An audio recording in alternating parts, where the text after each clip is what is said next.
ఊరేగిన మొత్తం టీఎంసీ గ్యాంగ్ని అంతటిని కూడా ఇంటికి పంపించాలని చెప్పేసి ముఖ్యమంత్రి శువేందు అధికారి ఆదేశాలు జారీ చేశారు. మొత్తం ఐఏఎస్ సర్కిల్స్లో రీషఫుల్ నడుస్తోంది.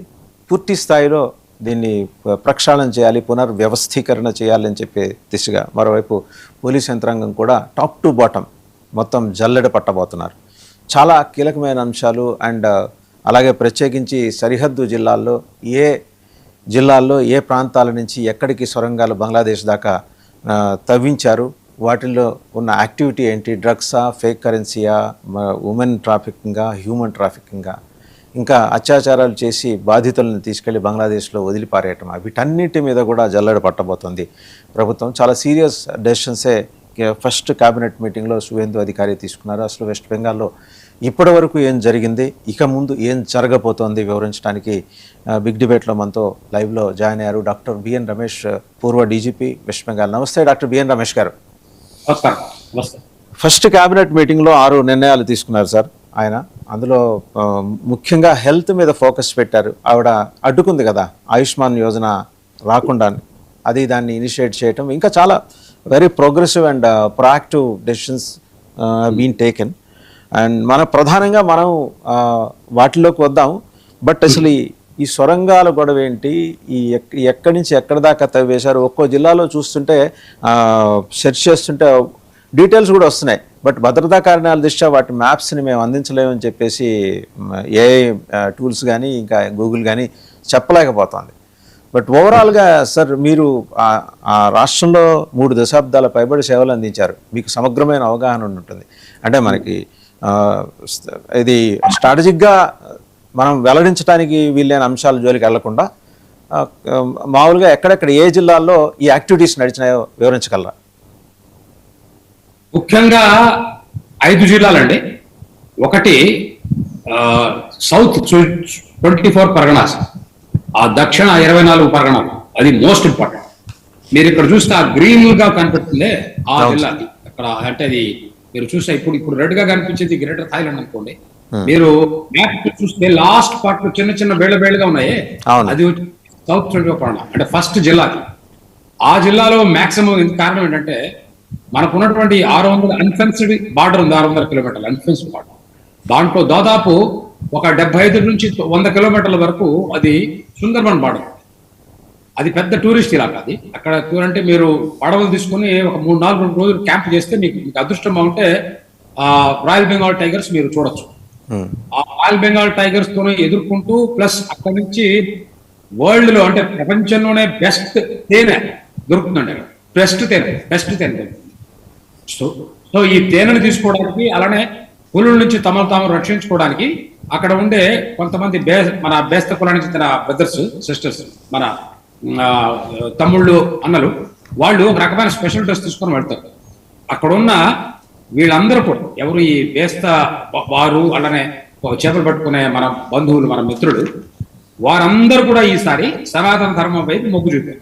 ఎందుకంటే సనాతన ధర్మం వైపు వారు గత 100,000 సంవత్సరాలుగా అక్కడ ఉంటున్నారు. వాళ్ళు ఆదివాసి, ఏదో బంగ్లాదేశ్ నుంచి అక్కడి నుంచి వచ్చిన రోహింగ్యాలు కాదు, అక్కడి నుంచి వచ్చిన వాళ్ళు, అక్కడి నుంచి వలస వచ్చిన హిందువులు అంతకంటే కాదు, వాళ్ళు ఎప్పటి నుంచో ఉన్నారు.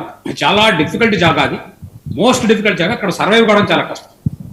అక్కడ మీకు స్కూళ్ళు ఉండవు, ఎలక్ట్రిసిటీ ఉండదు, ఏమీ ఉండదు. ఏదో అప్పుడప్పుడు కొన్ని జనరేటర్స్ మీద ఎలక్ట్రిసిటీ జరుగుతుంది. చాలా డిఫికల్ట్ జాగా. దానికి తోడు మొసళ్ళు కూడా ఉంటాయి, భయంకరమైన మొసళ్ళు. సో అక్కడి నుంచి ఈ సైడ్ బార్డర్లో ఉన్న వాళ్ళు కూడా ఇదే వాళ్ళందరూ కూడా ఒకనొక ధర్మానికి కన్వర్ట్ అయిపోయారు పాపం. వాళ్ళు ఇప్పుడు అటు నుంచి ఇక్కడికి వస్తుంటారు.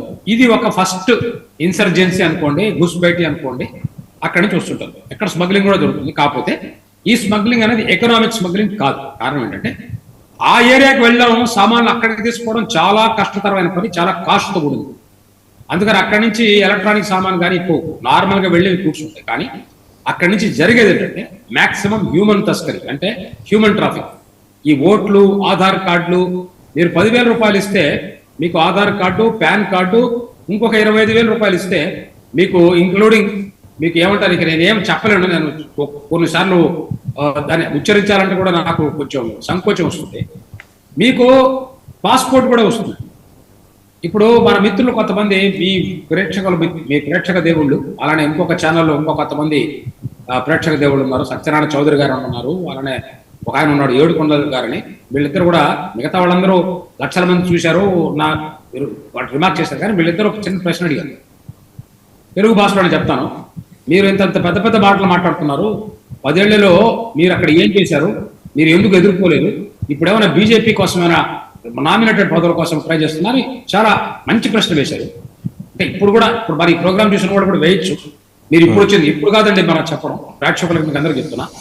ఇలాంటి ప్రశ్న రాసే ముందు ఒక్కసారి ఇంటర్నెట్ వెళ్ళి నేనేం చేశాను, నా లైఫ్ ఏంటి, ఇలా మాట్లాడడానికి ఆథెంటిసిటీ ఎక్కడి నుంచి నేను సంపాదించుకున్నాను, అవన్నీ కూడా కొన్ని వందల వీడియోలు ఉన్నాయి. చాలా ఉంది నా గురించి నేను చేసిన పని. 10 ఏళ్ల నుంచి చేసిన అకౌంట్ పరిశ్రమ అంటే ఒక ఐపీఎస్ ఆఫీసర్ అంటే ఇండియన్ పోలీస్ సర్వీస్ ఆఫీసర్. ఆయన ఇండియన్ పోలీస్, ఎందుకంటే ఎవడు కుర్చీలో కూర్చున్నాడో ఆ కుర్చీలో కూర్చున్నవాడు దేశాన్ని దోపిడీ చేస్తుంటే మా ముఖ్యమంత్రి అని చెప్పి చేసుకోవాల్సిన అవసరం లేదు. దాన్ని ఇండియన్ పోలీస్ సర్వీస్ అంటారు. Maximum west Bengal police service అంటారు.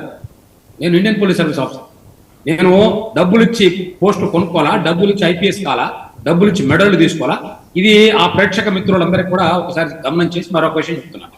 నెక్స్ట్ డిస్ట్రిక్ట్ ఏంటంటే మా జిల్లా. నేను ఎక్కువ కాలం 15 ఏళ్ళు పనిచేసిన జిల్లా. 10 ఏళ్ళుగా ఈ జిల్లాలో ఉంటున్నాను, రిటైర్మెంట్ ముందు నుంచి. నా ధర్మపత్ని కూడా, ఆవిడ నెల్లూరు, ఆవిడ కూడా ఇక్కడ సీనియర్ మున్సిపల్ హెల్త్ ఆఫీసర్గా సేవలు ఇస్తున్నారు గత 30 ఏళ్ళు. అందుకని ఒక ఫ్యామిలీగా మేము ఇద్దరం మాత్రమే ఉంటాము. సొంత ఇల్లు కొనుక్కున్నాము గంగ తీరాన, అక్కడ ఉంటున్నాను 10 ఏళ్ళుగా. అందుకని చెప్తున్నాను, ఈ జిల్లా నాది, కంప్లీట్ గా తెలిసిన వ్యక్తిని. 33 ఎమ్మెల్యేలు, 5 మంది ఎంపీలు ఉన్న జిల్లా. ఈ జిల్లాని కంప్లీట్ గా తెలిసిన రెండో జిల్లా నార్త్. ఇది మాత్రం చాలా డేంజరస్. ఎందుకంటే నా కెరీర్ నేను స్టార్ట్ చేసింది ఎస్డిపి బొన్గాంగా స్టార్ట్ చేశాను. బొన్గాం అంటే అప్పట్లో అన్ని తస్కరీలు జరుగుతాయి, పెద్ద పెద్ద లారీలు జరుగుతాయి.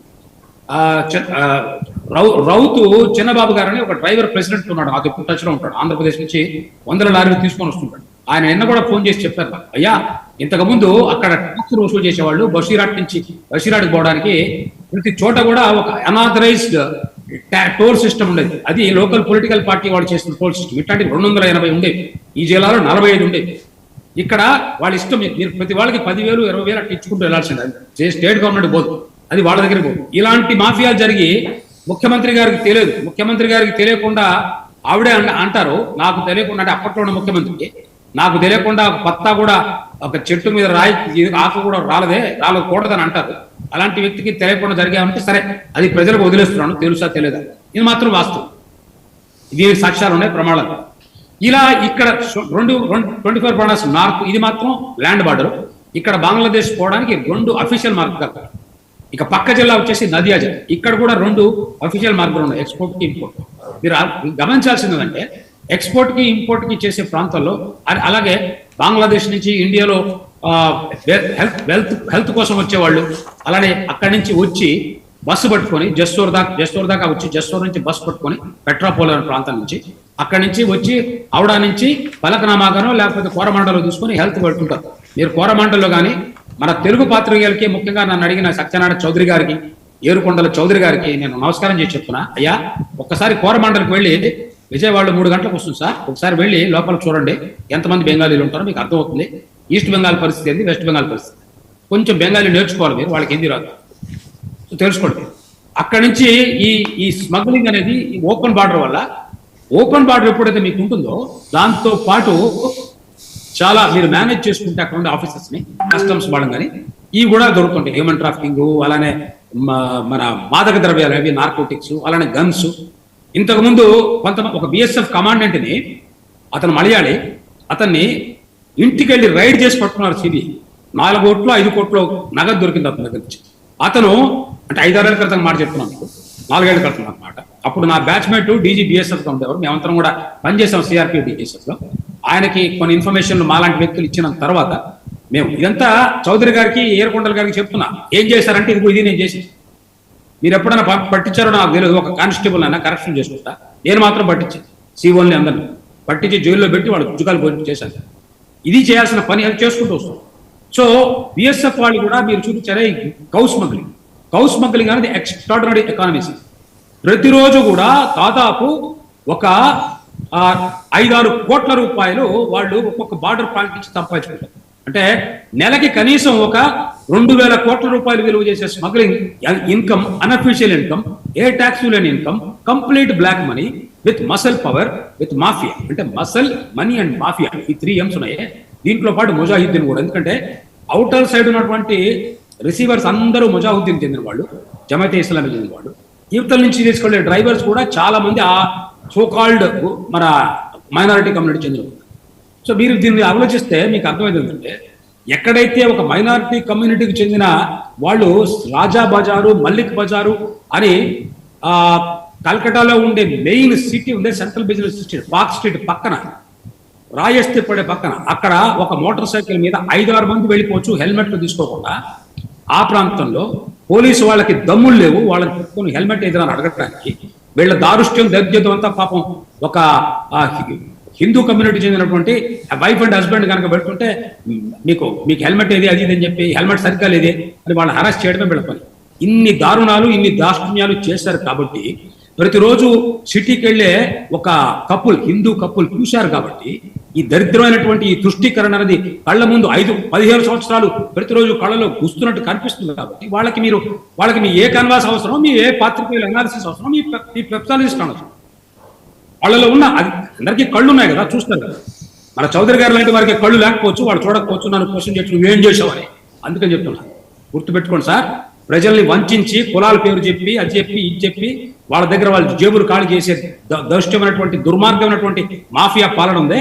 ఈ దేశ ప్రజలు ఇందిరాగాంధీని క్షమించలా, నిన్న జరిగిన దాంట్లో ఆ బ్రహ్మ రాక్షసులను కూడా క్షమించలేదు, మరొకసారి క్షమించలేదు. 4వ జిల్లా నదే చెప్పాను. 5 మీరు వెళ్తే ముర్షిదాబాద్. అక్కడ అన్ఫార్చునేట్లీ అక్కడ కూడా ఓపెన్ బార్డర్ ఉంది. మీరు మ్యాప్ చూస్తే అర్థమవుతుంది. ఆ ఓపెన్ బార్డర్ లో అక్కడ చాలా వరకు ఈ ఓపెన్ బార్డర్ అక్కడ కొంచెం ఫెన్సింగ్ ఉంది. కాకపోతే ముర్షిదాబాద్ కి మాల్దాకి మధ్య గంగా నది మళ్ళీ అది ఫరక్కా బ్యారేజ్ ద్వారా బంగ్లాదేశ్ కి ఎంటర్ అవుతుంది. మీరు ఆలోచించండి, గంగా నది అనేది ఫరక్కా, మీరు చూస్తున్నారు మ్యాప్ లో కూడా, మీరు కాస్త చూపించండి, ప్రజలకు అర్థమవుతుంది ఫరక్కా ఎక్కడ ఎంటర్ అవుతుంది. ముర్షిదాబాద్ మాల్దా బార్డర్, ఆ ముర్షిదాబాద్ బంగ్లాదేశ్ చూపిస్తున్నారు కదా, ఆ ముర్షిదాబాద్ బార్డర్ వెళుతుంది ఆ గంగా రివర్. దాన్ని అక్కడ ఫరక్కా బ్యారేజ్ ద్వారా వెళ్తుంది. ఆ ఫరక్కా బ్యారేజ్ ద్వారా వెళ్ళి ఆ రివర్ అక్కడ, అలానే మాల్దా పైన కూడా ఈ రివర్స్ అన్నింటిలో బార్డర్స్ లో కూడా చాలా ఓపెన్ గా ఎవరు అది ఇండియన్ బోటా, అది బంగ్లాదేశ్ బోటా అని తెలుసుకోవడం కష్టం. అక్కడ కూడా ఈ రివరైన్ ఫెన్సింగ్ ఇవన్నీ కూడా జరగడం ఇంకా కొంచెం ఇంపార్టెంట్ గా ఉన్నాయి. అది కూడా ఒక స్మగ్లింగ్ పాయింట్. అంటే సౌత్ బెంగాల్ సార్, అంటే ఫరక్కా నుంచి మీరు సౌత్ 24 పర్గనాస్ వరకు వచ్చే ఈ 5 జిల్లాలు ఉన్నాయి. ఇది ముర్షిదాబాద్, అదియా, నార్త్ 24 పర్గనాస్, సౌత్ 24 పర్గనాస్, ఇంకా కొంచెం కింద కడితే హౌడా అండ్ హుగ్లీ, వాడికి బార్డర్ లేదు కానీ కొంచెం అది కూడా మందిలో. ఈ 4-5 జిల్లాలు ఇంక్లూడింగ్ కల్కటా, ఇవన్నీ కూడా మూల ప్రాంతాలు. కల్కటా అనేది ఒక major business centre or major smuggling centre or major mafia business centres like suitcase companies or major terrorist shelter centre or major arms ammunition storing centre. That is why they could come and Chandranath రాత్రి 6వ తారీఖున 11 గంటలకి లేపేశారు. Sir, ఆ case progress ఏమన్నా ఉందా? చంద్రనాథ్ రథ్ గారి murder కేసుకు సంబంధించి నిన్న పట్టుకున్నారు, బ్రహ్మాండమైనటువంటి ఇన్వెస్టిగేషన్ చేశారు. అదే నేను చెప్తున్నాను అయ్యా, అందరికీ కూడా ప్రేక్షక మహాశీలు అందరికి కూడా నన్ను చాలా ఉత్తంగా పొగిడారు, నన్ను నేషనల్ సెక్యూరిటీ అడ్వైజర్ కావాలని ఆశీర్వదించారు మీ ప్రేక్షక దేవుడు. వాళ్ళందరికీ నేను వినయంగా నమస్కారం చేస్తూ, అలాంటి ఆపర్చునిటీ వస్తే నేను ఖచ్చితంగా చేస్తాను సార్. నా అందుకే నేను రోజుకి చాలా లక్షలు సంపాదించే నా ప్రాక్టీస్ ద్వారా నేను వదులుకొని గత 6 నెలలుగా ఇక్కడ ఉన్నా, దేశం కోసం నా వంతు డ్యూటీ చేయడం. అది కూడా మీకు చెప్తున్నాను. దానికోసం చెప్తూ నిన్న నేను ముందే చెప్పాను అన్నమాట, మీకు 60 చెప్పాను. West Bengal police is the best, one of the best polices. ఎందుకంటే మేము ఫేస్ చేసే అన్ని ప్రాబ్లమ్స్ దేశంలో ఎవరు ఫేస్ చేయరు. 100 నక్సలైజ్ ప్రాబ్లం మేము ఫేస్ చేసాం, మాఫియాని ఫేస్ చేసాం, తుష్టీకరణ పాలసీస్ సిపిఎం దగ్గర నుంచి ఫేస్ చేసాం. ఎస్యూసీ అనే ఒక ఘోరమైనటువంటి సంస్థ ఉండేది. వాళ్ళ పని రాళ్ళెత్తుకుని కొట్టడం పోలీసులు, వాళ్ళ పని. వాళ్ళకి ఒక సపరేట్ ఆర్గనైజేషన్ ఏంటండి పేరు? SUCI, socialist unity centre of India. దాన్ని కొంచెం మీరు గూగుల్ చేస్తే మీకు అర్థమవుతుంది ఏంటి దాని ఐడియాలజీ. వాళ్ళు కూడా చాలాసార్లు, నేను వాళ్ళతో చాలాసార్లు రాళ్ళు వేసుకొని కొడితే ఒక్కొక్కసారి ఏంటంటే మనం పట్టుకున్న షీల్డ్ కూడా తెలుపై వచ్చి కొడుతుంది. నేను చాలాసార్లు రక్తం చిందించాను వాళ్ళ వల్ల. అంటే నా రక్తం SUCI రాళ్ల వల్ల కొంచెం చిందితే ఆ ట్రైనింగ్ ద్వారా నేను పాకిస్తాన్ వాళ్ళతో ఫైట్ చేసినప్పుడు నాకు చాలా మంచి వాళ్ళు ట్రైనింగ్ ఇచ్చారు. అందుకని SUCI కర్మచారులకు అందరూ కూడా నమస్కారం. మీరు ఇచ్చిన ట్రైనింగ్ వల్ల ఇంజురీ కాకుండా నన్ను నేను తప్పించుకున్నా కాశ్మీర్. బుల్లెట్స్తో. మీరు రాళ్ళు వేశారు, వాళ్ళు బుల్లెట్స్ వేశారు, అంతే తేడా. మీకు వాళ్ళకి ఎలాంటి తేడా లేదు, మీరు తెలుసుకోండి. ప్రభుత్వ సర్కార్ గారు, మీరు ఏదో కమ్యూనిస్ట్ ఐడియాలు పెట్టి ఎర్రజెండ అని అన్నంత మాత్రం మీ బతుకేందో, మీరేం చేస్తారో మాకందరికి తెలుసు సార్. మీ ద్వారా రాళ్లతో దెబ్బలు తిన్న శరీరంతో చెప్తున్నాను, వార్నింగ్ ఇది ఇస్తున్నాను. మీ ఈ రాళ్ల దెబ్బలు, ఈ ఇస్లామిక్ ఫండమెంటలిజం చేయడానికి ఇవన్నీ పోయినాయి సార్. ఏదో అర్థం చేసుకోండి. నేషన్ జాగృతమైంది. ఎర్ర బొట్టుతో సాక్షిగా చెప్తున్నా, ఇది అమ్మవారి బొట్టు సార్. ఇది మార్క్స్ లెనిన్ చెప్పిన బొట్టు కాదు, తెలుసుకోండి. రైట్. ప్రధానంగా సార్ క్యాటిల్ స్మగ్లింగ్ ఒక సిండికేట్ రాజు మనం కనుక చూస్తే మాల్దా, ముర్షిదాబాద్, ఉత్తర 24 పరగణాల సరిహద్దు జిల్లాల్లో ఇదంతా చోటు చేసుకుంది. నకిలీ కరెన్సీ, డ్రగ్స్, మళ్ళీ మాల్దా జిల్లా, లవ్ జిహాదు. ఇవి కాక మనం సొరంగాల గురించి ఇందాక మాట్లాడుకున్నప్పుడు స్పష్టంగా కనిపించిన అంటే 5 జిల్లాలు మీరు ముందరే చెప్పారు, నేను ప్రస్తావన చేయకముందే. ముషిరాబాద్ జిల్లాలో జియాంగంజ్, లాల్గోలా, రఘునాథ్ గంజ్ ప్రాంతాల్లో నది మార్గాల కింద సొరంగాలు తవ్వుకున్నారట. అలాగే సందేశ్ కలి దాని తర్వాత నదియా జిల్లా చూస్తే చాప్రా, కృష్ణనగర్ ప్రాంతాల్లో చిన్న గ్రామాల దగ్గర సొరంగాలు తవ్వారట. మానవ అక్రమ రవాణా, ముఖ్యంగా మహిళలు, పిల్లలు, ఇందాక మీరు అండర్ స్కోర్ చేసి చెప్పి మీరు మాట్లాడలేను అన్న అంశం ఇది. సో డార్జిలింగ్ జిల్లా వచ్చేప్పటికి చిన్న మార్గాలు, గోప్యంగా ఇక్కడ స్మగ్లింగ్ జరగటానికి, అండ్ ఫెన్సింగ్ లేని గ్రామాలు చాలా ఉన్నాయి, పొలాల మధ్య సొరంగాలు ఉన్నాయి, ఇవన్నీ తవ్వుకున్నారు గోప్యంగా. బంగ్లాదేశ్ నుంచి గంజాయి, ఫేక్ కరెన్సీ రవాణా. సరే, ఐఎస్ఐ మద్దతుతో కూడా సొరంగాలు తవ్వారు. ఇదంతా డీటెయిల్ రిపోర్ట్ అండి, మీ దగ్గర మీ ఇలాంటి పెద్దలు అందించిన ఇన్పుట్స్ నుంచి తీసుకుంది. Illegal migration, drugs, counterfeit currency, arms smuggling. BSF jurisdiction 15 కిలోమీటర్లకు మాత్రమే కుదించడం వల్ల చేయలేని చాలా అంశాలకి ఈరోజు ముఖ్యమంత్రి సువేందు అధికారి గారు నిర్ణయం తీసుకున్నారు. Land transfer to BSF. ఇప్పుడు వీటి ద్వారా అయినా ఈ సొరంగాలను ముందర డిస్మాంటిల్ చేయడానికి ఐడెంటిఫై అయినాయా సార్ ఇవన్నీ? చెప్తున్నా. ఒక 2 నిమిషాలు సమయం ఇస్తారా మీకు? విషయాధికంగా రికార్డులో పెడుతున్నా, ఎందుకంటే ప్రపంచ చరిత్రలో గత 100 ఏళ్ల తర్వాత కూడా ఇది ఉండిపోతున్న ఉద్దేశంతో చెప్తాను, మీరు పర్మిషన్ ఇస్తారు. మాకు ఏ బిఎస్ఎఫ్ అక్కర్లేదు, మాకు ఏ సిఆర్పిఎఫ్ అక్కర్లేదు, మాకు ఏ రా అక్కర్లేదు, ఏం మా తాణాలని కనుక మీరు ఎంపవర్ చేస్తే ఈ రాక్షసుల్ని 2 నిమిషాల్లో ఏరేస్తామంటే. నిన్న పక్కన ముగ్గురు ట్రైన్డ్ షూటర్స్ ఉన్నారే, ప్రొఫెషనల్ షూటర్స్. ఎవరికైతే 25 కోట్ల 30 కోట్ల సుపారీ ఇచ్చి చంపించారని తీసుకొచ్చారో ఇప్పుడు వాళ్ళు జైల్లో ఉన్నారు. 13 రోజులు వాళ్ళకి ఇచ్చేసారు, అన్ని పట్టుకున్నారు. ఒక్క చిన్న పులువుతోటి. ఎవరు పట్టుకున్నారు? వెస్ట్ బెంగాల్ పోలీసే పట్టుకున్నారు, కలకత్తా పోలీసే పట్టుకున్నారు. అయితే వీళ్ళ ఈ ఇన్సిడెంట్ ద్వారా, అంటే 6వ తారీఖు జరిగిన ఇన్సిడెంట్ ని 8, 9వ తారీఖుల కనుక సాధించిన ఈ పోలీసు యంత్రాంగం ఉంటే, ఈ పోలీసు యంత్రాంగం ఇక్కడ యంత్రాంగం వీళ్ళ మీద ఏం ప్రెషర్ పెట్టలా, నువ్వు పట్టుకపోతే నేను వృత్తి ఇస్తాను అని అనలా, చేయలా. వీళ్ళకి ప్రొఫెషనల్ గా వదిలేశారు. అని అర్థం ఏంటంటే, ప్రొఫెషనల్ గా ఉండే, నేను ఎప్పుడు అంటున్నావాడు, ఆ ఎస్హెచ్ఓ, సబ్ ఇన్స్పెక్టర్, థాణా సబ్ ఇన్స్పెక్టర్, ఏం సబ్ ఇన్స్పెక్టర్ అయ్యా, అతని పర్మిషన్ లేకుండా ఆ ఊళ్ళో చిన్న పిక్ పాకెట్ వచ్చేది, వాడేం సబ్ ఇన్స్పెక్టర్ అనేవాడిని ఎలా ఎస్పీగా. ఆ రకంగా మేము ఎస్ఐల్ని ఎంపవర్ చేశాం. అందుకని ఇవన్నీ తొవ్వేవాళ్ళు ఎవరు? ఎక్కడో పాకిస్తాన్ నుంచో, లేకపోతే మంగళగ్రహం నుంచో, శుక్రగ్రహం నుంచో రారు, లోకల్ వాళ్లే. పోలీసు వాళ్ళకి డబ్బులు ఇచ్చే తవ్వుతారు. పోలీసు వాళ్ళకి, నేతలకి డబ్బులు ఇచ్చే బేరసారాలు కుదుర్చుకొని ఇక్కడ ఒక చిన్న రెస్టారెంట్ ఉంది, మన బ్యారక్కోలో ఏంటంటే చూడండి, దాదా బౌదీ రెస్టారెంట్ 1953 నుంచి ఉంది. చాలా గొప్ప రెస్టారెంట్, బ్రహ్మాండమైన రెస్టారెంట్. ప్రతిరోజు కనీసం ఒక 15 లక్షల బిజినెస్ అవుతుంది. నేను అడిగాను, ఇంత బిజినెస్ చేస్తున్నారు కదా, అతని దగ్గర ఎవరు కమిషన్ తీసుకోరాడు. ప్లేటుకి 100 రూపాయలు చొప్పున అతను అంతకుముందు అప్పుడుండే రూలింగ్ పార్టీకి ఇచ్చేవాడు, ఇప్పుడుండే రూలింగ్ పార్టీకి ప్లేటుకి 150 రూపాయలు ఇస్తుంది. ఇది ట్యాక్స్. అదే ట్యాక్స్ సిస్టమ్ బ్యారక్పూర్ లాంటి అర్బన్ ఏరియాస్లో, ఎక్కడైతే మంగళ పాండే తను ప్రాణాన్ని అర్పించాడో జరిగితే, ఏది అందరి పోలీసు వాళ్ళ కళ్ళ ముందే. మీకు స్మగ్లింగ్ ఏరియా అక్కడెక్కడో థాణా నుంచి 30-40 కిలోమీటర్ల దూరం ఉంటుంది. Can you imagine a thanedar to have a control, physical control, if the netas are involved in this? అంటే రాజ్యమే దొంగతనాలు, దోపిడీలకు గనక వాళ్ళు ఎంకరేజ్ చేస్తూ అక్కడి నుంచి కమిషన్ తింటూ, పోలీసు వాళ్ళని పట్టుకొని నువ్వు శంకరగిరి మాంజాలు చేస్తా, నువ్వు కనుక ఒప్పుకోకపోతే నీ ఇంట్లోనే గంజాయి పెట్టి నేను అరెస్ట్ చేస్తా, నిన్ను దూషిస్తా, నాకు పెట్టుగా ఉండే కొన్ని పత్రికల యొక్క రిపోర్టర్ని పంపించి నీ భార్యని, నీ పిల్లలందరినీ కూడా ఎక్స్పోజ్ చేస్తా, నీ బెదిరిస్తారనుకోండి, ఏం చేయగలరు పోలీసు వాళ్ళు? ఏం చేయాలి? ఎక్కడికి పోవాలి? కోర్టుకు వెళ్తారా? కోర్టులో కూడా మీ మ్యాజిస్ట్రేట్, మీ లాయర్లే, మీ జడ్జిలే. సుప్రీంకోర్టుకు పోవాలా? సుప్రీంకోర్టుకు వెళ్ళి కపిల్ సిబ్బల్ లాంటి వారిని తీసుకోవడానికి మా దగ్గర ₹1 ఎక్కడ ఉన్నాయి సార్ గంటకి? అన్ని ₹1 ఉంటే మేము ఈ సబ్ ఇన్స్పెక్టర్ జాబ్ ఎందుకు చేస్తాం? నేను కూడా హాయిగా ఎమ్మెల్యేనో ఎంపీనో 25 కోట్లు పెట్టి ఎమ్మెల్యే సీట్ కొనుక్కున్నారు. నిన్న అక్కడ ఉండే రిజు దత్తా ఆయన కూడా చెప్పాడు, ఆయన కూడా అడిగారంట, ఆయన ముఖపాత్ర మీరు చూడండి వీడియోస్ అన్ని మీకు అర్థమవుతుంది. సో ఇవన్నీ ఎందుకు చెప్తానంటే డిటోరియేషన్ అనేది పోలీస్ స్టేషన్ బీడీఓ దగ్గర నుంచి పైన మినిస్టర్లు జడ్జిలు అంటే జిల్లా జడ్జిల దాకా చెప్తున్నాను అక్కడ దాకా వెళ్ళిపోయి హైకోర్టు మాత్రమే ఈసారి ఇంటర్వ్యూన్ అయ్యి ఇవన్నీ ఎక్స్పోజ్ చేసింది. ఈ 25,000 మంది జాబ్స్ ని ఎక్స్పోజ్ చేయడం, ఈ అన్నిటిని కూడా పైకి లాక్కడము, ఈ విఎస్ఎఫ్ కూడా ల్యాండ్ ఇవ్వడం కోసం ముందు నుంచి ఫైల్ తయారు చేయడము. మీరు చూస్తున్నాడు ఆ కేబినెట్ మినిస్టర్స్ 6 మంది వాళ్ళు చేస్తున్న యాక్టివిటీస్ అంతా కూడా చాలా వరకు హైకోర్టు అనే వ్యవస్థ. ఎందుకంటే హైకోర్టులో ఉన్న కొంతమంది జడ్జిలు మన తెలుగు వారు ఉన్నారు, నేను గర్వంగా చెప్తున్నా. అలాంటి గొప్ప వ్యక్తి ఆయన సుప్రీంకోర్టుకి వెళ్ళి మనకు చీఫ్ జస్టిస్ కావాలని కోరుకుంటున్నా. మంతా రాజేశ్వరరావు గారు అబ్బాయి రాజశేఖర్ గారు ఎక్స్ట్రాడినరీ పర్సన్. అలాంటి వ్యక్తి ఆయన చాలా వరకు తీసుకున్నారు. ఇంకొక జస్టిస్ అభిజిత్ గంగూలీ గారు మాకు ఎంపీ అయ్యారు. సో ఇలా మంచి వ్యక్తులు జడ్జిలో ఉన్నారు. దయచేసి సత్యనారాయణ చౌదరి గారు వారిని కూడా అడగబాకండి. మీరేం చేశారు చాలా చేశారు సార్. మీరు దయచేసి ఒకసారి రండి చౌదరి గారు, మీకు చూపిస్తాం. మీకు కావాలంటే నేనే టికెట్ పెట్టి పంపిస్తాను చౌదరి గారు, మీరు రండి నేను చూపిస్తాను. ఇది సార్ జరిగింది. అందుకని లాస్ట్ విషయం చెప్తున్నా మీకు, ఎప్పుడైతే థానాని మీరు ఎంపవర్ చేస్తారో అదే ఇప్పుడు జరుగుతుంది.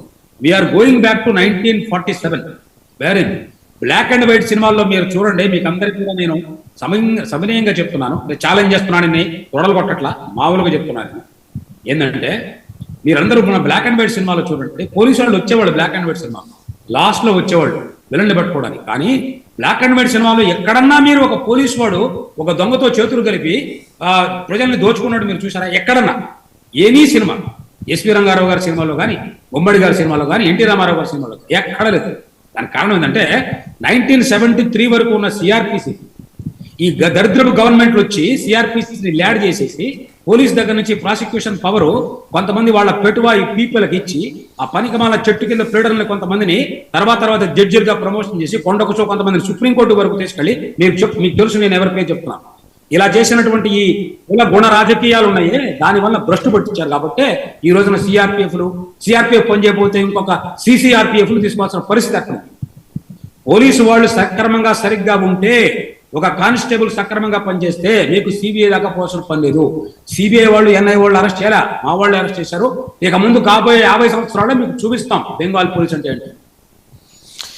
నేను ఇందాక ప్రస్తావన చేశాను సార్, ఈ ఎలా అంటే పోలీసులకు డబ్బులు ఇచ్చి సొరంగాలు తవ్వించి అప్పుడు ఆ రూల్లో 77 నుంచి మొన్నటి దాకా అంటే అంత ఈజీనా సార్ అక్కడ సొరంగాలు తవ్వటం? పోలీసులకు డబ్బులు అనేది మీ కాపలా కుక్కకి మీరు ఇచ్చి కుక్క బిస్కెట్ లాంటి చాలా తక్కువ.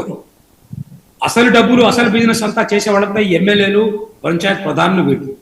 మీకు ఇక్కడ ఆరోగ్యం చూస్తే ఇక్కడ స్ట్రక్చర్ ఎలా ఉంటుందంటే వెస్ట్ బెంగాల్లో గత 50 సంవత్సరాలుగా ఒక పంచాయత్ ప్రధాని ఉంటాడు ఆ ఏరియాలో. అతను మెయిన్, అతను లక్షలు ఖర్చు పెట్టి ఆ పోస్ట్కి వస్తాడు. ఆ పోస్ట్కి వచ్చిన తర్వాత అతను గుప్తాధిపతి, అతని పర్మిషన్ లేకుండా ఒక క్రైమ్ చేయడానికి లేదు, అతని పర్మిషన్ లేకుండా పోలీసు వాళ్ళు కూడా పోవడం. ఒక రకమైన మన మావోయిస్ట్ బ్రదర్స్ యొక్క మాటలు చెప్పాలంటే లిబరేటెడ్ జోన్ అంటారు వాళ్ళు. పీపుల్స్ వార్ డాక్టర్ దీన్ని లిబరేటెడ్ జోన్ అంటారు. Liberated zone for what? Not for Janatana Sarkar, for what? జేబుల సర్కార్ కోసం వీళ్ళు చేసిన లిబరేటెడ్ జోన్స్, మాఫియా జోన్స్. వాటి వల్ల డబ్బులన్నీ కూడా ఈ కలెక్ట్ చేసిన పార్టీలో వాళ్ళు ఓపెన్ గా చెప్పుకున్నారండి. మన పాత పార్టీ వాళ్ళు 75% పైకి పంపించండి, 25% మీ ఇష్టం. సో దాని అర్థం ఏంటి సార్? పైకి 75% వచ్చి నేను 25% ఉంచుకోవాలంటే దాని అర్థం ఏంటంటే నా 25 1 కోటి రూపాయలు కావాలంటే 75 3 కోట్లు వాళ్ళకి ఇస్తా, 1 కోటి నేను ఉంచుకుంటా. నేను 2 కోట్లు ఉంచుకోవాలనుకోండి, నేను ఎప్పుడు ఏం చేయాలి? 6 కోట్లు సంపాదించాలి.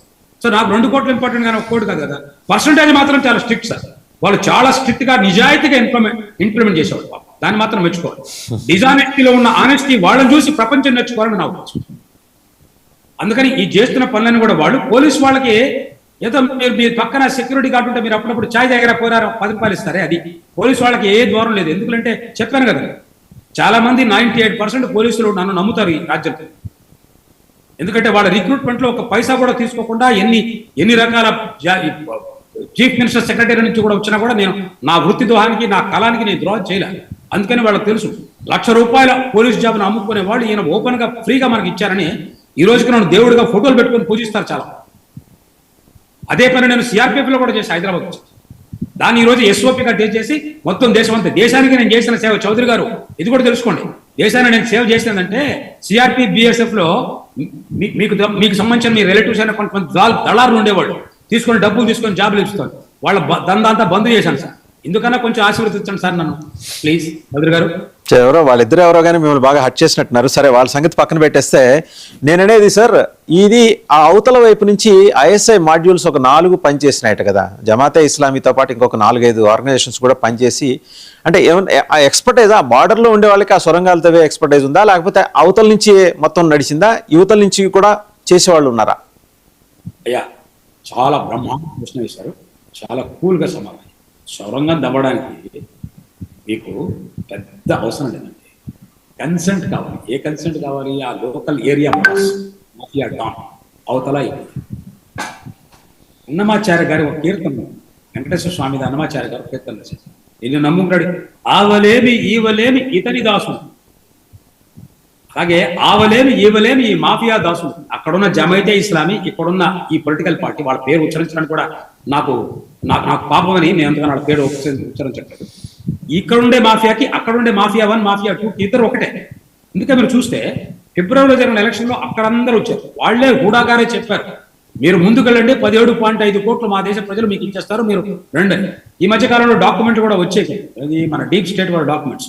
కొంతమంది సోకాల్డ్ సిఐ ఏజెన్సీ ఉక్రెయిన్ వారి నుంచి వచ్చిన వాళ్ళని అక్కడ కూడా అరెస్ట్ చేశారు, కూడా అరెస్ట్ చేశారు. ఇవన్నీ కూడా యాదృచ్ఛికంగా ఒకరోజు జరిగినవి కాదు. పశ్చిమ బంగాల్లో ఉండే పోలీస్ ఆర్మరీని మీరు మీకు సంబంధించిన సివిక్ వాలంటీర్స్కి ఇచ్చి వాళ్ళు బంగ్లాదేశ్ యూనిఫామ్ వేసుకొని వాళ్ళకి ఇచ్చారంటే ఇంతకంటే ట్రాన్స్పరెంట్ దేశద్రోహ చర్య ప్రపంచ చరిత్రలో ఇంకెక్కడైనా ఉందని అంటారు. ఇంతకంటే ట్రాన్స్పరెంట్ ఓపెన్ గా మేము బంగ్లాదేశ్ లో కలుస్తాం, పోలీసు వాళ్ళ మీద నమ్మకం లేదు, పోలీసు వాళ్ళకి ఉద్యోగాలు చేసేస్తాం, అక్కడి నుంచి లంచం తీసుకొని ఒక 3 కోట్లు 3 లక్షలు 4 లక్షలు తీసుకొని నా కాడర్ వాళ్ళని సివిక్ వాలంటీర్గా పెడతాం, వాళ్ళకి 5,000 బూస్ట్ పెడేస్తాం, కానీ వాళ్ళకి 50,000 1,00,000 రూపాయలు సంపాదించుకొని చెప్తాం. మీకు ఛాలెంజ్ చేసి చెప్తున్నాను, ఇది ఛాలెంజ్ అని వాడు ఉపయోగించి చెప్తున్నాను, అన్పార్లమెంట్ అయినా. నాకు తెలిసిన సివిక్ వాలంటీర్స్ ఇక్కడ 5 సంవత్సరాల్లో 20 కోట్లు సంపాదించుకున్న సివిల్ వాలంటీర్స్ వాళ్ళు మెర్సిడీస్ బెంజ్లో వస్తారు. ఒక హోమ్ మినిస్టర్ గారు బాంబేని, అప్పుడుండే హోమ్ మినిస్టర్ గారు ఇప్పుడు జైల్లో ఉన్నారు, వారు బెయిల్లో ఉన్నారు, అనిల్ దేశ్ముఖ్ గారిని, వారు బాంబేని ఆక్షన్ చేశారు. వారికి వారానికి 100 కోట్లు తీసుకోవాలి డాన్స్ బార్ నుంచి. అంటే పాపం ఎక్కడో నేపాల్ నుంచో బెంగాల్ నుంచో పొట్ట గడవక కాన్సర్ తండ్రిని అలానే ఆకేజ్ అయినటువంటి తల్లిని పోషించుకోవడానికి డాన్స్ వృత్తి కోసం చేసుకుంటూ ఉంటాం. ఆ మహిళల దగ్గర నుంచి కూడా దోచుకున్నాడే ఆ అనిల్ దేశ్ముఖ్. భగవంతుడు చూస్తాడు ఆయన. అక్కడ 100 crores పర్ మంత్ తీసుకునే సచిన్ వాజాని డిస్మిస్డ్ ఏఎస్ఐని కొంతమంది కానిస్టేబుల్ చెప్పాడు. ఆ డిస్మిస్డ్ ఏఎస్ఐ ఉన్నాడే అతను మెర్సిడీస్ బంజీలో వచ్చాడు. 8 మెర్సిడీస్ బంజీ కారు ఉన్నాయి. మీరు దయచేసి ఇంటర్నెట్ చూడండి, సచిన్ వాజే ఎవరు మీకు తెలుస్తుంది. అర్ణబ్ గోస్వామి గారు కూడా దీని మీద చాలా చేశారు. ఆయన చేశాడని కాదు, మాకు అందరికి తెలుసు. ఆయన చేస్తే మాకు తెలుసుకోవాల్సిన అవసరం లేదు, ఇన్ఫర్మేషన్ అంతా మాకు ఉంటుంది, అందుకని చెప్తున్నాను. కానీ వారు కూడా చూపించారు, వారికి నాకు అది చెప్తూ మీకేం చెప్తున్నాను. అలాంటి సచిన్ వాజే ఇక్కడ చాలా మంది ఉన్నారు ఈ సివిక్ వాలంటీర్స్. ఒకటే డిఫరెన్స్, నా సచిన్ వాజేకి వెళ్ళి అతను కనీసం కొంతకాలం పోలీస్ యూనిఫామ్ వేసుకుని ఏఎస్ఐగా పనిచేసి డిస్మిస్ అయ్యాడు. వీళ్ళు అది కూడా లేదు, పొట్టబడితే అక్షరం రాదు, గూండానికి శబ్దం ఉపయోగించుకుంది యాంటీ సోషల్ ఎలిమెంట్స్. వీళ్ళని ప్రమోట్ చేసి వీళ్ళ ద్వారా ఇచ్చేవారు, అలానే సిండికేట్ చేసేవారు. ఇంకోటి ఏంది, ఎక్కడన్నా మీరు ఇల్లు అమ్మాలన్నా, ఇల్లు కొనాలన్నా, సైకిల్ అమ్మాలన్నా, సైకిల్ కొనాలన్నా, మోటార్ సైకిల్ కొనాలన్నా, ఎక్కడ ఏ పని చేసినా మీరు ఒక కారు కొంటారు, మీరు రిజిస్ట్రేషన్ చేయడానికి వెళ్తారు. మామూలుగా అయితే మీకు 10,000 అయితే ఖర్చు అవుతుంది, వీళ్ళ ద్వారానే వెళ్ళాలి. 15,000, 20,000, 30,000 సిండికేట్. ఎక్కడికి పోయినా సిండికేట్. శుభేందు అధికారి గారు నన్ను చేసిన పని ఏంటంటే, వారు ఎలక్ట్ అయిన ఫస్ట్ డిసిషన్ ఈ టోల్ గేట్స్ తీసేయడం, ఈ సిండికేట్ రాక్ తీసేయడం. ఈ రోజున మాకు మైకులు అని ప్రతిరోజు 20 మైకులు వినపడే మాకు పోతున్న 4:30 నుంచి అవుతుంది. నదికి అవతల, నేను గంగా ఒడ్డు మీద ఉంటాను, నదికి అవతల హుగ్గులు జిల్లాలో ఇక్కడ ఒక్క మైక్ వినపట్ల. ఎవరు చెప్పారు? ఎవరైనా పోలీసు వాళ్ళు పోయి చెప్పారా? వాళ్ళే కంప్లైంట్ చేసుకుంటాం. దాని అర్థం ఏంటంటే, I'm not blaming my Muslim brothers here, they know the law. When you pamper them too much, what will they do? They will violate the law. ఇక్కడ ప్యాంపర్ చేస్తున్న వాడు అనాలా, లేకపోతే ప్యాంపర్ అవుతున్నవాడు? నా ఉద్దేశంలో ఇక్కడ ఉండే ఈ పంచాయత్ సభాపతులు, అలానే ఈ మైకులు పెట్టి డిస్టర్బ్ చేసేవాళ్ళు, అలానే మోటార్ సైకిల్ మీద 5-6 మంది హెల్మెట్ లేకుండా చేసే వాళ్ళందరూ కూడా విక్టిమ్స్ అంట. ఎందుకంటే రాజ్యాధికారాన్ని కరెక్ట్ గా ఉపయోగించవలసిన వ్యక్తులు రాజ్యాధికారాన్ని దోపిడీ శస్త్రంగా మార్చి దాని ద్వారా దాన్ని ఒక వ్యాపార వస్తువుగా మార్చి మాఫియాగా కన్వర్ట్ చేస్తే, నేను ఎప్పుడో చెప్పాను మీకు ఈక్వేషన్, P - G = M అని. P is politics, G is governance. Politics minus governance చేసుకోండి M. మహాభారతం అంటే పాలిటిక్స్, భగవద్గీత అంటే గవర్నెన్స్. భగవద్గీతని మహాభారతం తీసేస్తే మీకు వంశాలు వాళ్ళ చరిత్ర, అదే మాఫియా చరిత్ర. అది కుల వంశాలు అనుకోండి, రాజకీయ వారసత్వ వంశాలు అనుకోండి, ఏమన్నా. ఇంకోటి కూడా చెప్తున్నా, వారసీయ రాజకీయాలు, వారసత్వ రాజకీయాలు, కుల రాజకీయాలు ఎక్కడైతే కుళ్ళిపోయి వ్యవస్థల్ని నిర్వీర్యపరిచాయో అక్కడే ఈ మాఫియా పుట్టగొడుగులాగా వెలిసి మొత్తాన్ని సర్వనాశనం చేస్తాయి. అప్పుడే ప్రజలు మేల్కొని వీళ్ళు తమదైన రీతిలో స్పందిస్తారు సార్. దానికి సార్ ఇంకొక 2 పాయింట్స్ సార్. ISI మద్దతు తోటి JMP మాడ్యూల్స్ ఈ బోర్డర్ టన్నెల్స్ ద్వారా కరెన్సీ, వెపన్స్, డ్రగ్స్, దీంతో పాటు అంటే ఉత్తర దక్షిణ దినాజ్పూర్ జిల్లాల్లో ఫెన్సింగ్ లేకపోవటం అడ్వాంటేజ్ తీసుకొని మహిళల అక్రమ రవాణా అండ్ సుందర్బన్స్ నదియా జిల్లాలు నదీ మార్గాల ద్వారా మహిళల ట్రాఫికింగ్. ఇంత అస్టానిషింగ్ ఫ్యాక్ట్స్ మన స్వతంత్ర దేశంలో జరుగుతుంటే ఇవాళ మాట్లాడుకోగలుగుతున్నాం, కానీ ఇన్నాళ్ళు మాట్లాడుకోలేకపోవడానికి గల కారణం ఏంటి సార్? మీరు మీరు మీరు గమనించాల్సిందంటే ఈరోజు మీరు మాట్లాడుకోవడం అసలు ఇష్యూ కాదు. మనము మీరు నేను తెలుగులో డిస్కస్ చేసినందువల్ల దీని మీద 0 ఇంపాక్ట్ మీకు తెలియజేస్తాం.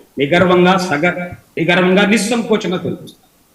కానీ దేశ ప్రజలకి దీన్ని తెలుసుకోవాల్సిన హక్కు, బాధ్యత ఉంది కాబట్టి తెలియజేస్తుంది. బెంగాల్లో ఉండే సమస్యని బెంగాలీస్ మాత్రమే సాల్వ్ చేసుకోవాలి, పంజాబ్లో ఉన్న సమస్య వాళ్ళే సాల్వ్ చేసుకోవాలి. కానీ దేశమంతా ఒక్కటేని ప్రూవ్ చేయడం కోసం ఈ వ్యసమైన సమస్య వస్తే మనం అందరం కూడా వాళ్ళకు సంఘీభావం తెలియజేయడం చేస్తున్నాం. రెండోది మీరు అడిగారు, ల్యాండ్ బార్డర్ ద్వారా జరుగుతుంది. మీకు ఒక్క విషయం చెప్తున్నాను, మనకి నేపాల్ తోటి BSF లేదు, అక్కడ SSB ఉంది. భూటాన్ తోటి మనకి బార్డర్ ఫెన్సింగ్ లేదు, అక్కడ ఉంటారు. నేపాల్ నుంచి భూటాన్ నుంచి ఎందుకు జరగట్లేదు? ఇది ఇక్కడ ఎందుకు జరుగుతుంది? ఎందుకంటే 1906లో దేశ విభజన జరిగింది, భంగ జరిగింది సార్, డివిజన్ ఆఫ్ బెంగాల్. 1906లో నేపాల్ నేను భూటాన్ భంగ జరగడా, నేపాల్ భంగ జరగడా. 1920లో ముస్లిం లీగ్ ఏర్పడింది. 1930లో జిన్నా గారు దాన్ని లీడ్ చేశారు. 1946లో డైరెక్ట్ యాక్షన్ డే జరిగింది. 1947లో 2 నేషన్ థియరీ వచ్చింది. 1947 2 నేషన్ థియరీలోనే వెస్ట్ బెంగాల్ అంతా కూడా అక్కడ ఉండాలని వాళ్ళు చాలా తీవ్రంగా వ్యక్తులు చేశారు. కేవలం శ్యామాప్రసాద్ ముఖర్జీ, గోపాల్ పాఠాల్ లాంటి వ్యక్తుల వల్ల వెస్ట్ బెంగాల్ అనేది ఇక్కడ నిలబడింది. కలకట్టా మహానగరం నిలబడింది. కరాచీని వాళ్ళు తీసుకెళ్ళిపోయారు, కానీ కలకట్టాను మాత్రం మనం రక్షించుకోగలిగాం. ఈ హిస్టరీ ఎంత ఎందుకు చెప్తానంటే, ఈ హిస్టరీ వల్లనే ఈ రోజున నేను ఎప్పుడూ చెప్పాను, 100 సంవత్సరాలు 200 సంవత్సరాల చరిత్ర ఉన్నది ఈ వైలెన్స్. ఇది ఒక్క రోజులో జరగదు. కాబట్టి ఈ సొరంగాలు తవ్వడాలు చాలా ఈజియెస్ట్ పని. ISI వాళ్ళు చేసేవాళ్ళు. ISI వాళ్ళు ఎందుకు చేయరండి? ఆపర్చునిటీ ఉన్నప్పుడు. ISI వాళ్ళు మన ఈ మధ్య వాళ్ళ ఆర్మీ, ఇప్పుడు ఈయన ఉన్నాడే మన ఫీల్డ్ మార్షల్, ఆ ఫీల్డ్ మార్షల్ కూడా వచ్చి విజిట్ చేశాడు మన బంగ్లాదేశ్ దాకా. మనకు అదృష్టం ఏంటంటే ఈ రోజున ఫిబ్రవరిలో ఎలక్షన్ జరిగి కొద్దో గొప్ప ఆ యూనస్ అనే వ్యక్తి, సోకాల్డ్ నోబుల్ లారెట్ ఉన్నారు కదా, ఆయన వెళ్ళిపోయి అక్కడ ఒక ప్రజాస్వామిక గవర్నమెంట్ వచ్చింది. ఇప్పుడు వచ్చిన అతను వాళ్ళ తండ్రిని కోల్పోయాడు, వాళ్ళ తల్లిని చాలా కాలం జైలులో పెట్టారు. ప్రెసిడెంట్ గారు మీరు చూపిస్తున్నారు. ఆయన చాలా కాలం అమెరికాలో చదువుకొని వచ్చారు. ఆయనకు ఎడ్యుకేటెడ్ పర్సన్. ఆయన ద్వారా నేను కొంచెం మంచిని ఆశిస్తున్నా. ఈవెంతో కూడా ఆయన కూడా వారసత్వ రాజకీయవేత్త అయినా సరే, మనం గమనించాల్సింది ఏంటంటే బంగ్లాదేశ్లో గత 71 నుంచి కూడా అన్ని వారసత్వ రాజకీయాలు ఉన్నాయి. ఇండిపెండెంట్ గా వచ్చిన ఒక వ్యక్తి లేడు. కాబట్టి దీన్ని బట్టి మనం అర్థం చేసుకోవడం ఏంటంటే, దేశం యొక్క కల్చర్ అనేది ఉండే ఒక కల్చర్. ఆ కల్చర్ లో అది ఇస్లామైజేషన్ అయినా నాన్ ఇస్లామైజేషన్ అయినా కొన్ని కల్చర్స్ అలా నిలబడుతుంది. అందుకని ఆ కల్చర్స్ తోటి మనం దాన్ని ఒక ఇన్ఫాక్ట్ చేసుకోవాలి. ఇప్పుడు వీరితోటి మంచి కోఆపరేషన్ మనకి వస్తుందని, ఎందుకంటే వారి మదరు అక్కడ PM గా ఉన్నప్పుడు మనకి అవామీ లీగ్ తో ఉన్న మంచి రిలేషన్స్ లేకపోయినా అంత చెడ్డ రిలేషన్స్ ఉండేవి కాదు. మరి వీరి వల్ల అవుతుంది. అందుకని అవుట్ సైడ్ మనం కంట్రోల్ చేస్తాం. కానీ ఒకటి మాత్రం మీకు కరాఖండిగా చెప్తున్నా, ఈ రోజున్న భారతం అంటే ఇది దురంధర్ భారతం సార్. ఇది ఆపరేషన్ సింధు భారతం. ఇది ఆపరేషన్ చాలా ఆపరేషన్ జరిగినాయి మనకి 1, 2 అని.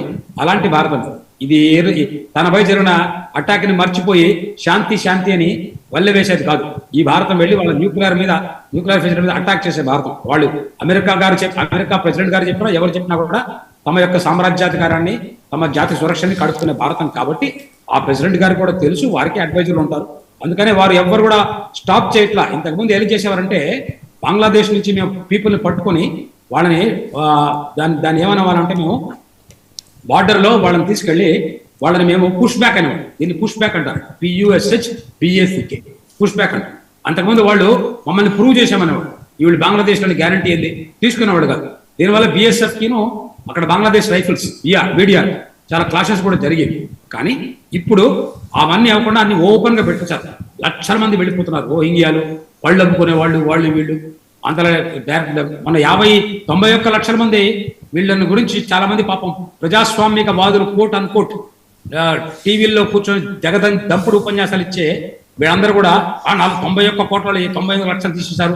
మీరు ఒకసారి గమనించండి సార్, ఎక్కడైతే మాక్సిమం ఓటర్ లిస్టులలో తీసేశారో అక్కడే ఈ పాత రూలింగ్ పార్టీ వాళ్ళు గెలిచారు. పాత రూలింగ్ వాళ్ళ పార్టీలో మీరు చూస్తే మ్యాప్ చూస్తే మీరు చెప్పారే ఈ సొరంగాలు అన్ని కూడా అక్కడ మ్యాప్ కంప్లీట్ గా.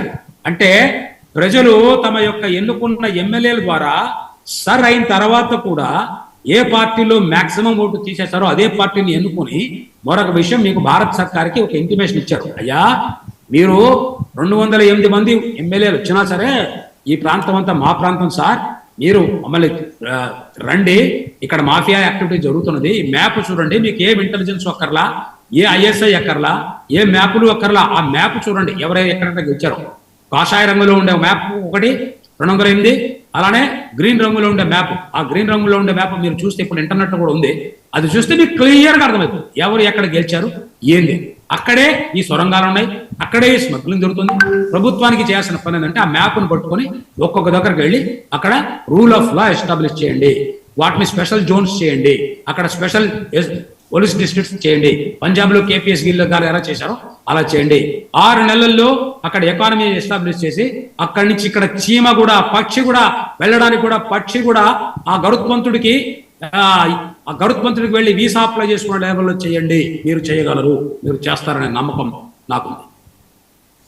రైట్. ఇప్పుడు ఒక 4-5 జిల్లాలు వాటి గురించి కదా మాట్లాడుకుంటే ఉత్తర దక్షిణ దినాజ్పూర్ జిల్లాల్లో ఎందుకు సార్ అంటే ఉమెన్ ట్రాఫికింగ్ మీద అంత ఫోకస్ పెట్టి ఈజీ మనీ కోసం చేశారా, లేకపోతే అవతల నుంచి ఏమన్నా ఈ ఉగ్రవాద ఏజెన్సీలు ఉన్నాయి కదా ISI స్పాన్సర్ చేసిన ఏజెన్సీలు పర్పస్ఫుల్లీ ఫోర్స్ఫుల్ కన్వర్షన్ కోసం ఇలా బలవంతంగా తీసుకెళ్ళటం అలా చేసేవాళ్ళ?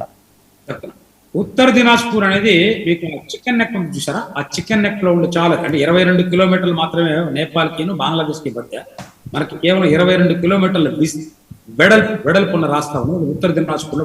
ఉత్తర దినాజ్పూర్లో ఉండే 5 కాన్స్టిట్యూన్సీలు అన్ని కూడా ఈ పాత టెర్రర్ పార్టీ గెలుచుకున్నది. టీ అంటే టెర్రర్ అంటున్నాను ఎందుకంటే యాక్చువల్గా అదే వాళ్ళని సర్టిఫికేట్ చేసేది. That is an appropriate. ఆ టెర్రర్ పార్టీ ఉంది, ఆ టెర్రర్ పార్టీ టెర్రర్ ముజాహిద్దీన్ అనుకోండి, ఆ టెర్రర్ ముజాహిద్దీన్ పార్టీ మాత్రమే వాళ్ళు మాత్రమే ఈ 4 గెలుచుకున్నారు. ఎందుకంటే ఇటాహార్ అని ఒక ప్లేస్ ఉంది, అక్కడ ఒక కనాయలాల్ అగ్రవాల్ గారు అని చెప్పేసి ఒక ఆయన గెలిచారు. కానీ వారు కూడా అక్కడ ఉండే సంఖ్యాలకు అంటే మైనారిటీ కమ్యూనిటీ వాళ్ళ దీంట్లో గెలిచారు. ఆ 22 కిలోమీటర్లు మాత్రం చాలా చాలా డేంజరస్. అందుకనే ఒక ప్రపోజల్ కూడా ఉంది, ఒక యూనియన్ టెరిటరీ లాగా లేదా ఒక కంటోన్మెంట్ ఏరియా లాగా అక్కడ చేసి ఆ తర్వాత చేసిన తర్వాత దాంతో పాటు మనం త్రిపురకి డైరెక్ట్ గా ఇప్పుడున్న మనకి ప్రజాస్వామిక గవర్నమెంట్ తోటి చేసుకొని అక్కడి నుంచి త్రిపురకి డైరెక్ట్ గా లైన్ వేసుకుంటే మనకి దాదాపు 2000 కిలోమీటర్ల జర్నీ చేయాల్సిన అవసరం ఉంది. చాలా దగ్గర అక్కడి నుంచి త్రిపుర డైరెక్ట్ ఆ ఏరియా నుంచి ల్యాండ్ బార్డర్ అంతకుముందు ఉండేవి, రోడ్లు ఉండేవి అక్కడ. ఎందుకంటే మీరు ఒకటి ఆలోచించాలి, మీరందరూ కూడా గుర్తు చేస్తున్నా ఏంటంటే దినాజ్పూర్ అని మీరు నార్త్ దినాజ్పూర్, దక్షిణ దినాజ్పూర్, ఉత్తర దినాజ్పూర్ అంటున్నారు. అంటే దాని అర్థం ఏంటి? దినాజ్పూర్ అనే ఒక ప్లేస్ ఉంది కదా, దీనాజ్ అంటే దీనానాథ్ అంటారే అట్లాంటిది. దీనాజ్ అనేది ఒక హిందూ వర్డ్. ఆ దినాజ్పూర్ అనేది పెద్దది. రంగ్పూర్, దినాజ్పూర్, జస్సోర్ ఇవన్నీ పెద్ద పెద్ద జిల్లాలు. వీటన్నిటిని డివైడ్ చేసిన తర్వాత ఫస్ట్ వెస్ట్ దినాజ్పూర్ అని మన భారత్కి వచ్చింది. ఈస్ట్ దినాజ్పూర్ అక్కడే ఉంది. ఇప్పటికి కూడా వాళ్ళ క్యాపిటల్ ఉండే ఆ దేశంలో ఉండే ఈస్ట్ దినాజ్పూర్ యొక్క జిల్లా క్యాపిటల్ దాన్ని దినాజ్పూర్ అంటారు. వాళ్ళు దినాజ్పూర్ అయితే మనకు వచ్చింది వెస్ట్ దినాజ్పూర్. ఈ వెస్ట్ దినాజ్పూర్లో రాయ్గంజ్ అలాంటి కొన్ని ప్లేసులు అనేది వాళ్ళ క్యాపిటల్. వెస్ట్ దినాజ్పూర్ అనేది దాదాపు ఒక 250 కిలోమీటర్లు లెంత్ ఉండే డిస్ట్రిక్ట్, పై నుంచి కింద వరకు. అంటే డార్జిలింగ్, సిలిగుడి, ఆ తర్వాత మన కాలింపాంగ్, ఆ తర్వాత ఇంకా సిక్కిం, అక్కడి నుంచి కింద మీకు మాల్దా వరకు ఉండే డిస్ట్రిక్ట్. అందుకని దాన్ని వాళ్ళు 2 జిల్లాలుగా చేశారు. ఇది మేము అంటే లెఫ్ట్ ఫ్రంట్ గవర్నమెంట్ చేశారు. దీన్ని వెస్ట్ దినాజ్పూర్ ని north Dinajpur and south Dinajpur అని చేశారు. సౌత్ దినాజ్పూర్ లో మొత్తం కూడా ఈ సనాతన పార్టీ గెలిచింది. ఎందుకంటే అక్కడ ట్రైబల్ పాపులేషన్ ఎక్కువ ఉంటుంది. ఒక ఎంపీ గారు ఒక ఎమ్మెల్యే గారిని బాగా భయంకరంగా కొట్టారు, మీరు చూశారు. అవును, ఆయన అక్కడ ఆయన గెలిచారు, అక్కడ మనిషి సర్కార్. ఇక్కడ విషయం ఏంటంటే అవతల దినాజ్పూర్ యువతల దినాజ్పూర్ మన శ్రీకాకుళం జిల్లాలంటే ట్రైబల్ పాపులేషన్ ఎక్కువ. మన శ్రీకాకుళం అవతల పర్లా కిమిడి అవన్నీ ఉన్నాయి, మీరు చూస్తే ఒడిస్సా అవతల సైడ్ చూస్తే శ్రీకాకుళంకి యువతలు. అలానే ఇక్కడ మీరు మన పాడేరు అటు సైడ్ చూస్తే కూడా అక్కడ వాళ్ళకి ముంచింగ్ పుట్ లాంటి ప్లేసెస్ ఉన్నాయి. Mostly tribal dominated areas. మాల్దాలో కూడా చాలా ట్రైబల్ డామినేటెడ్ ప్లేసెస్. అక్కడ ఖగేన్ ముర్ము గారు ఎంపీ గారు ట్రైబల్ పాపులేషన్ ఎక్కువ. ఈ స్మగ్లింగ్, హ్యూమన్ ట్రాఫికింగ్ అనేది చాలా వరకు కూడా అక్కడ ఉండే హిందూ పాపులేషన్ కూడా వాళ్ళు కూడా అక్కడికి వచ్చేస్తుంటారండి, అదొక ఫ్యాక్ట్. రెండోది ఇక్కడ జరిగే ఈ రోహింగ్యా ముస్లిమ్స్ వీళ్ళందరూ కూడా బేసికల్ గా వెస్ట్ బెంగాల్కి రారు. వీళ్ళు నేపాల్ తీసుకొని వేరే కంట్రీస్కి వెళ్ళిపోతారు నేపాల్ ద్వారా. అక్కడి నుంచి నేపాల్ చాలా దగ్గర. అంటే ఐఎస్ఐ ఆపరేటెడ్ హ్యూమన్ ట్రాఫికింగ్, వాళ్ళ రిక్రూట్మెంట్, టెర్రరిస్ట్ మాడ్యూల్స్ అవన్నీ కూడా జరిగేవి అక్కడ. ఇక్కడ ఎకనామిక్ అంటే హ్యూమన్ ట్రాఫికింగ్ లో మీరు 3 రకాలు చేసుకోవచ్చు. ఒకటి ఎకనామిక్ హ్యూమన్ ట్రాఫికింగ్, రెండోది పొలిటికల్ హ్యూమన్ ట్రాఫికింగ్, మూడోది security human trafficking. Security human trafficking అనేది కంప్లీట్ గా ఐఎస్ఐ కంట్రోల్ చేస్తుంది. పొలిటికల్ హ్యూమన్ ట్రాఫికింగ్ అనేది కంప్లీట్ గా టెర్రర్ ముజాహిద్దీన్ పార్టీ కంట్రోల్ చేసేది. ఇక ఎకనామిక్ పొలిటికల్ ట్రాఫికింగ్ అనేది బంగ్లాదేశ్ లో ఉండే ఆ దుర్భరమైన పరిస్థితులు. మన హోటల్స్ లో ఏదో 10 రూపాయలు తక్కువ ఇస్తే ఒక ఓడొస్తాడని చెప్పేసి ఏం పట్టించుకోకుండా ఎవరిని పడితే వాడిని అప్పుడు రిక్రూట్ చేసే మన మహానుభావులు, డాబా ఓనర్లు, అరే ఎవరిని పడితే వాళ్ళని పట్టుకుని ఇంట్లో పనిచేయడానికి పెట్టుకున్న వాళ్ళు, వీళ్ళందరూ కూడా చేతులైతే నమస్కారం చేస్తున్నా. అయ్యా, మీరు చేసే ముందు వాళ్ళ గురించి పూర్తిగా తెలుసుకొని లోకల్ పోలీస్ స్టేషన్స్ యొక్క పర్మిషన్ తీసుకొని, మీరు సిపి సజ్జనార్ గారు కూడా హైదరాబాద్ లో ఇదే విషయం ఉటంకించారు. ఈ లోకల్ పోలీస్ హెల్ప్ తీసుకోండి సార్, లేకపోతే మీ ప్రాణాలకే ముప్పు వస్తుంది. ఇవన్నీ కూడా విషయాలు ఉన్నాయి. అందుకని ఇవన్నీ కూడా హ్యూమన్ ట్రాఫికింగ్ లో 3 పార్ట్స్ ఉన్నాయే, వీటిని గమనించుకోవాలి. ఇక 4వది హ్యూమన్ ట్రాఫికింగ్ కాదు, అది మైగ్రేషన్, అది లీగల్ గా జరిగేది. ఇంకా 5వది టెంపరీ మైగ్రేషన్. వాళ్ళు వీసా తీసుకొని ట్రీట్మెంట్ కోసం వస్తారు. హైదరాబాద్ లో ఉండే 50% హాస్పిటల్స్ అన్ని కూడా రన్ కావడం కేవలం బంగ్లాదేశీ పేషెంట్స్ వల్ల. అలానే చెన్నైలో ఉండే హాస్పిటల్స్ కూడా చాలా వరకు రన్ చేయడం. అది 90% of the people who come to East Coast Express, Tamil Nadu East Coast, Coromandel and Falaknuma, they are all from the patients of Bangladesh. ఈ రోజున కేబినెట్ తీసుకున్న ఒక డెసిషన్ వల్ల, ఆయుష్మాన్ భారత్ వచ్చినందువల్ల నేను అనుకోవడం, డాక్టర్ నాగేశ్వరరావు గారు కూడా వారు మన గ్యాస్ట్రోఎంటరిటిక్ సెంటర్ ఉంది కదా, డాక్టర్ నాగేశ్వరరెడ్డి గారు నాగేశ్వరరెడ్డి గారు హాస్పిటల్ కూడా వారు ఖచ్చితంగా ఇక్కడ వచ్చి 2 సంవత్సరాల్లో పెట్టమని నాగేశ్వరరెడ్డి గారు మిత్రులు నాగేశ్వరరెడ్డి గారు నేను ప్రార్థిస్తున్నా. రండి సార్, పాపం పేషెంట్స్ ని ఇక్కడి నుంచి అంత దూరం తీసుకోవడం. ఈ వేళలో పాటు కొంతమంది ఐఎస్ఐ వాళ్ళు కొంతమంది ఉగ్రవాదులు పెడతారు పేషెంట్. మీరు ఇక్కడ పెట్టుకున్నారనుకోండి, మా బెంగాలీ వాళ్ళం మేము బాగా హ్యాండిల్ చేస్తాం. మీరు హైదరాబాద్ తీసుకెళ్లి అక్కడ మళ్ళీ మా తెలుగు రాష్ట్రాలు ఎందుకు డిస్టర్బ్ చేయడం సార్? మీరు రండి, నేను ముఖ్యమంత్రి గారితో కావాలంటే నేను మీతో మాట్లాడతాను. వారితో కూడా మనం ఎస్టాబ్లిష్ చేస్తాం. అపోలో ఆల్రెడీ ఉంది, నాగేశ్వరరెడ్డి గారు, అలానే కిమ్స్, ఇలాంటి పెద్ద పెద్ద హాస్పిటల్ చేస్తే ల్యాండ్ ఇవ్వడానికి గవర్నమెంట్ కూడా సిద్ధంగా ఉంది. ఇక్కడే పెడదాం, ఆయుష్మాన్ భారత్ లో వస్తాయి, అందరికీ సేవ చేద్దాం. మెడికల్ హబ్ గా బెంగాల్ కూడా మారుతాం హైదరాబాద్. ఇదండి నా విన్నపం. అది సార్, అంటే ఈ ఉమెన్ ట్రాఫికింగ్ గురించి చెప్తూ మీరు అన్నారు, ఇది in the guys of patients వాళ్ళు ఇక్కడికి వచ్చేస్తున్నారు, కింద దాకా విస్తరిస్తున్నారు. ఇప్పుడు వాళ్ళు అటు పోవటం లేదు, వాస్తవంగా బంగ్లాకి పారిపోయారనుకుంటున్నారు, వాళ్ళు కిందకి దిగుతున్నారండి, కింది రాష్ట్రాలకు వచ్చేస్తున్నారు. ఇది ప్రమాదం కదా అంటున్నా. ఇప్పుడు తెలంగాణ, ఆంధ్రప్రదేశ్ లాంటి చోటకి వచ్చేస్తున్నారు. మెడికల్ డాక్యుమెంట్స్ వచ్చిన వాళ్ళని మీరు వాళ్ళని పంపిలేరు, ఎందుకంటే వాళ్ళకి క్యాన్సర్ లేకపోతే కిడ్నీ ట్రబుల్. చాలా మంది వచ్చే వాళ్ళంతా కూడా గ్యాస్ట్రోఎంటరిక్ ప్రాబ్లంతో వస్తారు. యాక్చువల్ గా మన ఆ సమస్యతో వస్తారు. హైదరాబాద్ లో బంగ్లాదేశ్ లేని పేషెంట్ లేడు సార్, ఒక్కడ కూడా హాస్పిటల్ కూడా.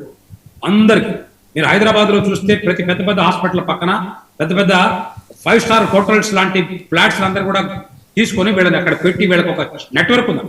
వీళ్ళని రిసీవ్ చేసుకునే వాళ్ళు రైల్ స్టేషన్ నుంచి ఎయిర్పోర్ట్ నుంచి తీసుకొచ్చే వాళ్ళు వీళ్ళకి ఒక పెద్ద బిజినెస్ సర్కిల్.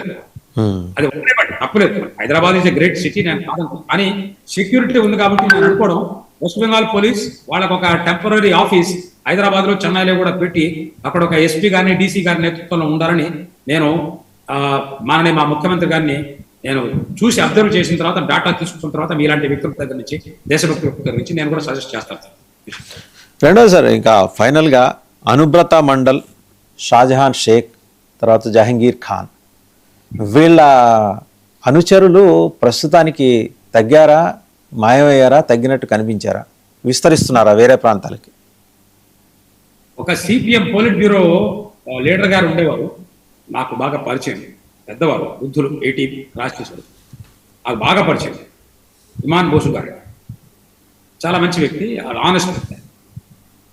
ఆయన ఒక మాట అనేవారు, పబ్లిక్గానే నేను కోట్ చేస్తున్నాను, ఏంటంటే పాగలో నిజేర్ భాలో బుద్ధి అంటే పాగలంటే పాగల్, నిజే అంటే వ్యక్తిగతం, రైట్, భాలో అంటే వెల్ఫేర్, పూజ అంటే అండర్స్టాండింగ్. అంటే తన యొక్క స్వార్థమేందో పిచ్చవాడికి కూడా తెలుస్తుంది.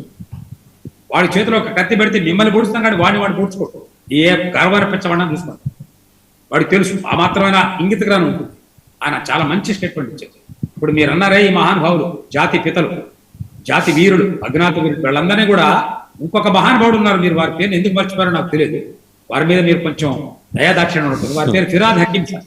వారు మినిస్టర్ మరియు మా మేయర్ గారు, వారు కూడా ఈ కోవకు చెందిన వారే. వారు ఇంకా గొప్పవారు. అతనికంటే ఘనుడు ఆచంట మల్లన్నని తెలుగులో ఒక సామెత ఉంది సార్. ఇలాంటి ఆచంట మల్లన్నలు చాలా మంది ఉన్నారు మా దేశంలో. వారొకరు. నిన్న ఇంకొకరిని వీరికంటే కూడా ఇంకొక 2-3 ఆకులు ఎక్కువ చదివారు. వారు సిపిఎంలోనే ఉండేవారు. ఆ తర్వాత ఈ టెర్రర్ పార్టీ కూడా వచ్చారు. వారి పేరు సుజిత్ బోస్ గారు. వారు ఫైర్ మినిస్టర్ గా ఉన్నారు. వారు ప్రపంచంలో ఉండే ఫైర్ మినిస్టర్స్ అంతా కూడా ట్రైనింగ్ ఇచ్చి వాళ్ళ ట్రైనింగ్ అకాడమీ చేయడానికి కెపాసిటీ ఉన్నవారు. ఫైరింగ్ డిపార్ట్మెంట్ కూడా ఎంత బాగా డబ్బులు తీసుకోవచ్చో చేసి చూపించి ప్రజలకి ప్రూఫ్ ఇచ్చి ఉంటాడు మహానుభావుడు. ఫైరింగ్ మినిస్టర్ అంటే ఇల్లు తగలబడుతున్నప్పుడు ఆ తగలబడే ఇల్లులో కూడా మన తెలుగులో సామెత ఉంది, వాడు కూడా ఇల్లు తగలబడుకుంటే నువ్వు చుట్టకు నిప్పడిగా ఉంటారు. అలాంటి చుట్టకు నిప్పడిగానే ఆ తెలుగు సామెత గుర్తొస్తుంది వారిని చూసినప్పుడు. ఓహో, ఫైర్లు తగలబడుతుంటే కంపెనీలు తగలబడుతున్నా అక్కడ కూడా చుట్టకు నిప్పంటుకోవచ్చు. చుట్టక నిప్పులు చుట్టాలక నిప్పులు సార్ వీళ్ళు చేసిన పనులు. ఆయన్ని ఈడీ డిపార్ట్మెంట్ అరెస్ట్ చేశారు. ఆయన ఫైర్ డిపార్ట్మెంట్ డబ్బులు తిన్నాడు. మంచి సోషలిస్ట్ సార్ ఆయన. సోషలిస్ట్ అంటే కాదేది కవితకు అనర్హం అన్నట్టుగా కాదేది దోపిడీకి అనర్హం అని శ్రీశ్రీ గారిని తర్జుమా చేసుకుని ఇల్లు తగలబడినా డబ్బులు తీసుకుంటాం, ఇల్లు తగలబెట్టడానికి పంపించే మా అగ్నిమాపక దళంలో అపాయింట్ చేసినప్పుడు అక్కడ డబ్బులు తీసుకుంటాం, నేను నడిపే మున్సిపాలిటీలో పాపం ఈ సఫాయి కర్మచారులు ఉంటారే వాళ్ళ దగ్గరే డబ్బులు తీసుకుంటాం. డబ్బులు తీసుకున్న దగ్గర ఎలాంటి ములాజు లేదు, ఎలాంటి నిష్పక్షపాతం లేదు, అందరి దగ్గర డబ్బులు తీసుకుంటాం, అందరికీ సరైనటువంటి రిక్రూట్మెంట్ లెటర్స్ ఇస్తాం అని ఆ సిద్ధాంతాన్ని చేసుకున్నారు. అది ప్రూవ్ అయింది. దానికని వారిని నిన్న ఈడీ సిబిఐ వాళ్ళు అరెస్ట్ చేశారు సార్. స్టార్ట్ అయింది ప్రాసెస్, నిన్న వారితోటి స్టార్ట్ అయింది. వారిని అక్కడ ఉండే ప్రజలు 45,000 ఓట్ల మెజార్టీతో ఓడించారు. దీనికి కారణం మళ్ళీ చౌదరి గారికి చెప్తున్నా, అయ్యా మీరేం చేశారండి, మేము చేసిందేనండి. అక్కడ ఇంతకుముందు ఎవరిని కూడా ఓట్లు ఇచ్చేవాడు కాదు. పాపం అక్కడ ఉండే బిజినెస్ మెన్ కమ్యూనిటీలు సాఫ్ట్వేర్లు చేసుకుంటే ఇంటికి పోయి తాళాలు వేసేవాడు. మీకెందుకు ఓట్లు వేయడం, ఆయన తీసుకోండి, మేము టిఫిన్లు పంపిస్తాం, టిఫిన్లు చేయండి, కాఫీలు తాగారా, టిఫిన్లు చేశారా అంటూ వాళ్ళు చెప్పేవారు. వారి ఓట్లను వీళ్ళు వేసేవారు. ఈసారి ప్రతి మల్టీ స్టోరేడ్ బిల్డింగ్ లో బూతులు పెట్టాం. 400 మంది ఓటర్లు ఉన్నా కూడా వాళ్ళ దగ్గరకు అంటే ఏంటి, Mohammed will go to the mountain, mountain will not come to the Mohammed అని చెప్పి బూతుల్ని 100ల సంఖ్యలో పెంచేసి వాళ్ళు ఎక్కడికి రాకుండా మల్టీ స్టోరేడ్ బిల్డింగ్ లో బూతులు పంపించి ప్రతి ఒక్కడు ఓటేట్ చేసుకోవడం 45,000 ఓట్ల మెజారిటీతో ఓడిపోయాడు.